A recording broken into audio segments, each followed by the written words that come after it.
Hey everyone, thanks for tuning in. Before we begin, make sure you hit the like button, the subscribe, the bell, and share this with someone that you think it would be a blessing to. And don't forget to join us every Wednesday night at 6:30 here in Surprise, Arizona. And remember, youth matter.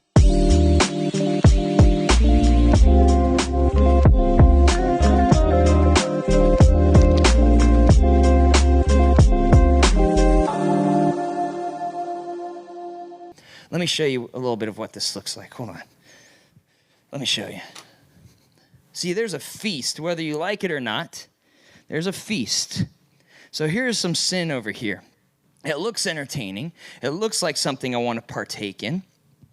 So it's little by little, whether it's something that's on your phone, something that's on your laptop, something that's on your TV, something your friends are saying, words that you want to say, thoughts that you have. You want to entertain those things. And sometimes you probably don't see the consequences right away. And you're like, okay, no one knows. Got away with that. Hey, what are you guys looking at? What are you guys saying? What are you guys doing? What are you guys, okay. And little by little, the wicked are like, hey, come here, come check this out. Psst, come here, come check this out. Come here, see what I got. Like, well, part of you see the crosses on that. Part of you is like, I know I shouldn't be doing this. But no one's around. Let me just see. Now, hey, dude, it's not going to hurt you. Nothing's going to happen. And next thing you know, you're just standing there. Now, oh my gosh, you're right. This is really cool. This is really good. And now guess what I start doing? Every decision, every day, I start hanging out more and more. And I'm standing there. And now I'm going to sit down. And I'm stuck.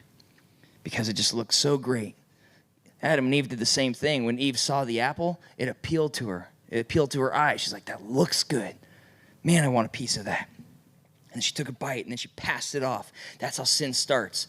It looks good. Now I just want to take it. Now I'm going to eat it, and now I'm going to pass it. And that's where it's dangerous. But what I love in verse 1, it says, the joys. For those of you in here that's looking for joy, it tells you if you're looking for this, this is what you don't do. Now, this is something that was talked to me a while ago. Someone said to me, Matt, what is happiness?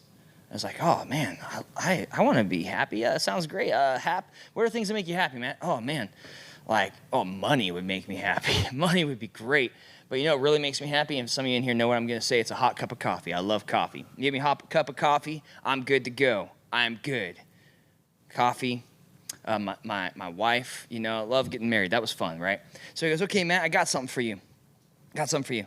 Say I gave you a hot cup of coffee. 15 minutes later, that cup, it's not hot anymore. Are you happy? Well, no. Okay. Say, Matt, I gave you $10,000. You spent it all. Are you happy anymore? I was like, no. Matt, you just got married. You're happy, right? Yeah. You and your wife just got into an argument. Are you happy anymore?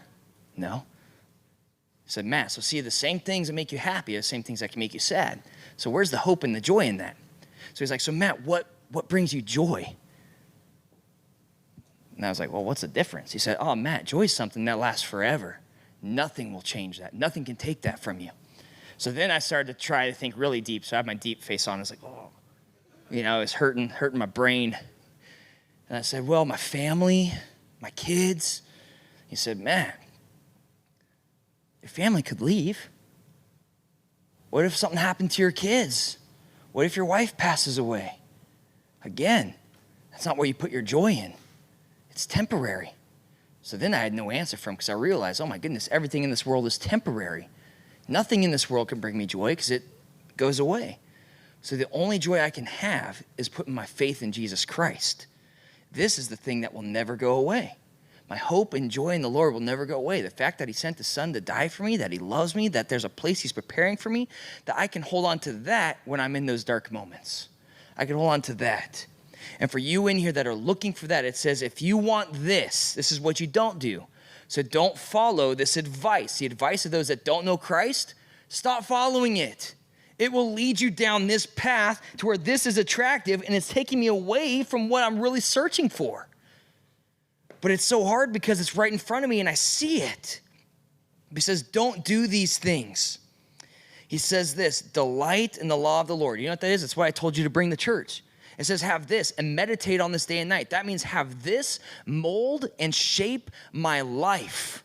Not what the world says I should do to fit in, to make my friends, to be someone here. No, let this transform your life, to let this fill your mind with truth of how to walk my life out, how to make these decisions when I hit a fork in the road. Which way do I go? It says, you were like a tree planted along the riverbank. I have so much to unpack with that. If you come here on Sunday, I'm teaching on Sunday. If you can be here, I told the leaders, get in the front row. You youth, if you're coming on Sunday, get in the front row. I feel at home when I see my leaders and my youth there. I'm going to unpack that part right there on Sunday. So put a little mark next to that. But I love that I'm finally planted, because before that, I'm not planted. But when I have Christ in my life, I'm planted. And it says I'm getting to bear fruit each season. Some of you are like, it's hard being a Christian because I'm not seeing God's blessing in my life every single day. Keep in mind, it says each season. It doesn't say every day. Be faithful. Keep walking in the right path. Keep letting this transform your mind. And it says you're going to prosper in all you do, but not the wicked in verse 4. They are like worthless chaff scattered by the wind. They will be condemned at the time of judgment. Sinners have no place among the godly, for the Lord watches over the path of the godly, but the path of the wicked leads to destruction. There's one more bowl that we got to talk about. Let's see. One more bowl. Look at all this. This is what the Lord has for me. This is what he has in store for me. He's got all these amazing things that I can't even imagine. Why? Because I can't see them. I can't see them. It's hard to walk out in faith sometimes because sometimes I don't know what I'm stepping in. But you know what I know who's in front of me? Is Christ. I may not know on this path of Christianity, this path on my walk with the Lord, I may not know where I'm going. You're like, I don't know what I want to do. I don't know what God wants in my life. Yeah. But that's the cool thing about being a Christian is I know who goes before me and who has something for me that's greater than this.